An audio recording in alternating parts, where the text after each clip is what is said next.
নস্যাৎ করার জন্য বিভিন্ন মহল ষড়যন্ত্র করছে। আপনাদেরকে এই স্বাধীনতা রক্ষার জন্য, ভারতের রাজ্যের সংসদে প্রচার জন্য আমাদেরকে ঐক্যবদ্ধ থাকতে হবে।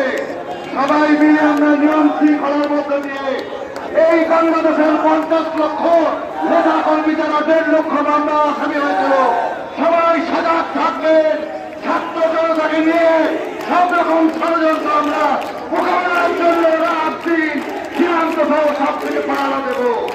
প্রিয় ভাই আমার, আমাদের র্যালি প্রত্যেকটি ব্যানারের অধীনে র্যালি যাবে।